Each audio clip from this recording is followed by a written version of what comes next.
नमस्कार दोस्तों, आप सभी का स्वागत है अपने चैनल एग्जाम ट्यूट में। 29 नवंबर डेली करंट अफेयर की इस क्लास में मोस्ट इंपोर्टेंट क्वेश्चन आपके लिए लेकर आए हैं। यहां से आपके एग्जाम में क्वेश्चन देखने को जरूर मिलेंगे। दोस्तों आखिरी तक बने रहिए हमारे साथ इस क्लास में। और आपने कितने क्वेश्चन के सही आंसर किए हैं हमें अपना स्कोर शेयर जरूर कीजिए। चलिए क्लास शुरू करते हैं।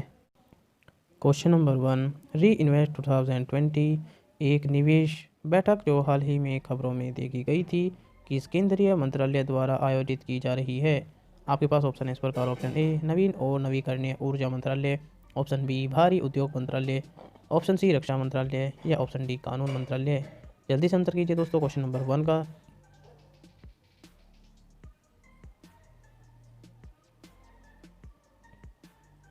इसका सही आंसर है दोस्तों ऑप्शन ए नवीन और नवीकरणीय ऊर्जा मंत्रालय। डिटेल में जान लेते हैं इसके बारे में। नवीकरणीय ऊर्जा में निवेश को बढ़ावा देने के लिए केंद्रीय नवीन और नवीकरणीय ऊर्जा मंत्रालय MNRE द्वारा re invest renewable energy investor meet and expo का आयोजन किया जा रहा है। इस बैठक का तीसरा संस्करण 26 से 28 नवंबर 2020 तक innovation for sustainable energy transition की थीम पर आयोजित किया जा रहा है। इस वर्चुअल मीटिंग का उद्घाटन प्रधानमंत्री नरेंद्र मोदी करेंगे। इस बैठक के पहले दो संस्करण 2015 और 2018 में आयोजित किए गए थे। अगले क्वेश्चन की तरफ चलते हैं दोस्तों। क्वेश्चन नंबर 2, राष्ट्रीय सहकारी विकास निगम द्वारा प्राथमिक सहकारी समितियों के लिए शुरू किए गए प्रशिक्षण मॉड्यूल का नाम क्या है। आपके पास ऑप्शन है इस प्रकार। Option A Sahkar Raksha, option B Sahkar Pragya, option C वित्तीय सहकार या ऑप्शन डी इनमें से कोई नहीं। जल्दी से आंसर कीजिए दोस्तों क्वेश्चन नंबर 2 का।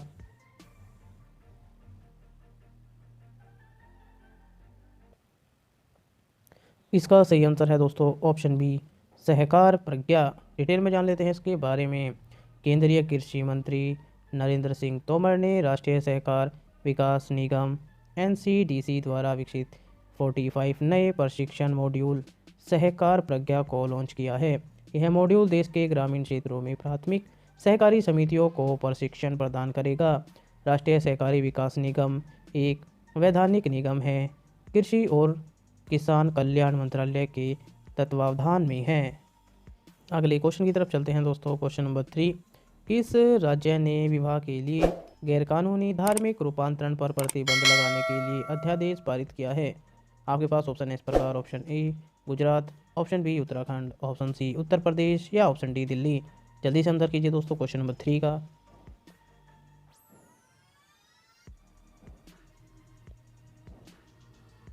इसका सही आंसर है दोस्तों ऑप्शन सी उत्तर प्रदेश। डिटेल में जान लेते हैं इसके बारे में। उत्तर प्रदेश सरकार ने शादी के लिए गैरकानूनी धार्मिक रूपांतरण पर प्रतिबंध लगाने के लिए एक अध्यादेश पारित किया है।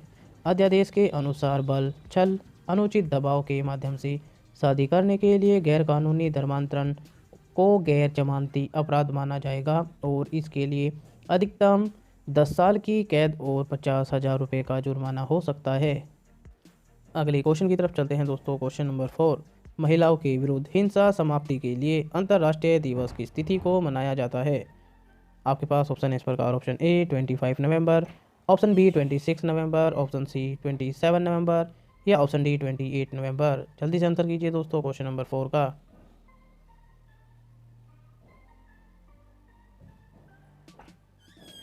इसका सही आंसर है दोस्तों ऑप्शन ए 25 नवंबर। डिटेल में जान लेते हैं इसके बारे में। महिलाओं के विरुद्ध हिंसा समाप्ति के लिए अंतर्राष्ट्रीय दिवस संयुक्त राष्ट्र द्वारा 25 नवंबर को प्रतिवर्ष चिन्हित किया जाता है। 2020 के लिए विषय फंड, रिस्पॉन्ड, प्रिवेंट, कलेक्ट है।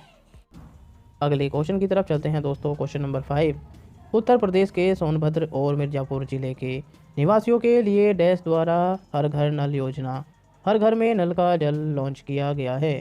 आपके पास ऑप्शन है इस प्रकार। Option A Narendra Modi, option B Amit Shah, option C Sonia Gandhi या ऑप्शन डी योगी आदित्यनाथ। जल्दी से आंसर कीजिए दोस्तों क्वेश्चन नंबर 5 का।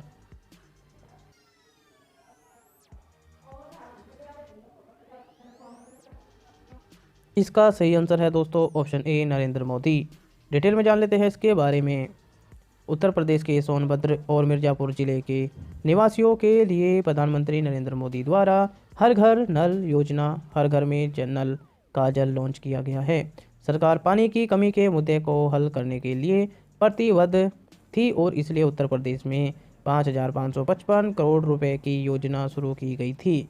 झीलों और नदियों के पानी को शुद्ध करके सोनभद्र में परिवारों को आपूर्ति की जाएगी।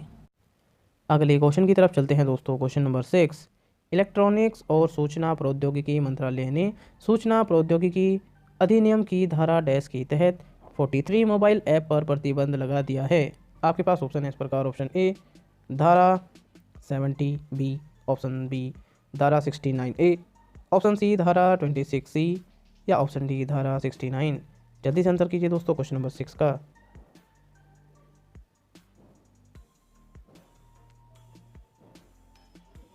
इसका सही आंसर है दोस्तों ऑप्शन बी धारा 69 ए। डिटेल में जान लेते हैं इसके बारे में। इलेक्ट्रॉनिक्स और सूचना प्रौद्योगिकी मंत्रालय ने सूचना प्रौद्योगिकी अधिनियम की धारा 69 ए के तहत 43 मोबाइल ऐप्स तक पहुंच को रोकते हुए एक आदेश जारी किया है। यह आदेश भारतीय साइबर अपराध केंद्र गृह मंत्रालय से प्राप्त रिपोर्ट के आधार पर जारी किया गया था।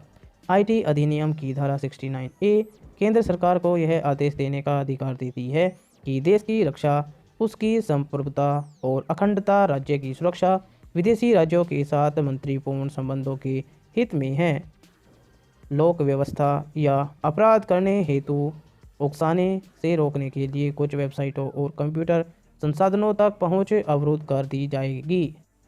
अगले क्वेश्चन की तरफ चलते हैं दोस्तों। क्वेश्चन नंबर 7, हाल ही में किस देश ने वरिष्ठ प्रबंधन पदों पर काम करने वाली महिलाओं की संख्या के लिए एक अनिवार्य कोटा देने का प्रस्ताव किया है?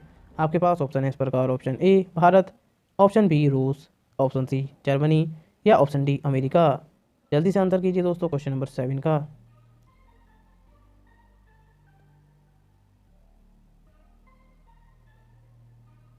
इसका सही आंसर है दोस्तों ऑप्शन सी जर्मनी। डिटेल में जान लेते हैं इसके बारे में। जर्मनी देश की सूचीबद्ध फर्मों में वरिष्ठ प्रबंधन पदों पर काम करने वाली महिलाओं की संख्या के लिए एक अनिवार्य कोटा लागू करने की योजना बना रहा है। पार्टियों की अध्यक्षता चांसलर एंजेला मार्केल ने की। एक अंतिम निर्णय, जिसे दूसरा प्रबंधन पद अधिनियम कहा जाता है, इस सप्ताह कैबिनेट द्वारा किया जाएगा। अगले क्वेश्चन की तरफ चलते हैं दोस्तों। क्वेश्चन नंबर 8, अलवनीकरण संयंत्र स्थापित करने वाला भारत का चौथा राज्य कौन बन गया है? आपके पास ऑप्शन है इस प्रकार। Option A Delhi, option B Madhya Pradesh, option C Uttar Pradesh या ऑप्शन डी महाराष्ट्र। जल्दी से आंसर कीजिए दोस्तों क्वेश्चन नंबर 8 का।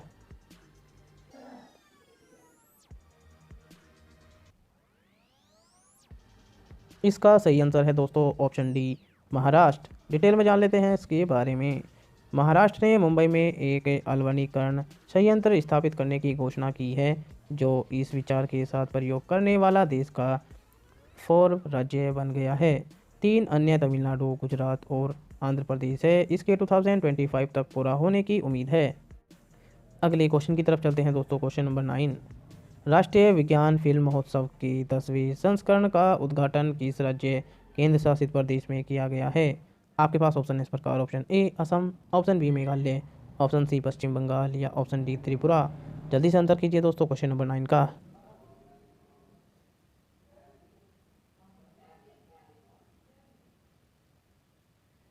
इसका सही आंसर है दोस्तों ऑप्शन डी त्रिपुरा। डिटेल में जान लेते हैं इसके बारे में। त्रिपुरा में राष्ट्रीय विज्ञान फिल्म समारोह के 10वें संस्करण का उद्घाटन किया गया है। यह फेस्टिवल वर्चुअल मोड में आयोजित किया जाएगा। विज्ञान और प्रौद्योगिकी विभाग के तहत एक स्वायत्त एजेंसी विज्ञान प्रसार इस फेस्टिवल का आयोजन करती रही है। इस साल विज्ञान प्रसार Tripura state council of science and technology के साथ सहयोग कर रहा है। अगले क्वेश्चन की तरफ चलते हैं दोस्तों। क्वेश्चन नंबर 10, लास्ट क्वेश्चन है, क्वेश्चन ऑफ द डे। हाल ही में अंडमान और निकोबार में किस मिसाइल के लेड अटैक संस्करण का परीक्षण किया गया? आपके पास ऑप्शन है इस प्रकार। Option A BrahMos, option B Nag 3, option C Rakshak या ऑप्शन डी इनमें से कोई नहीं। दोस्तों आप सभी को पता है क्वेश्चन ऑफ द डे का आंसर आपको कमेंट बॉक्स में करना होता है। आपने कितने क्वेश्चन के सही आंसर किए हैं हमें अपना स्कोर कमेंट बॉक्स में शेयर जरूर कीजिए। अगर आपको हमारी वीडियो पसंद आ रही है तो लाइक कीजिए, शेयर कीजिए और चैनल को सब्सक्राइब करना न भूलें। बने रहिए हमारे साथ। जय हिंद, धन्यवाद।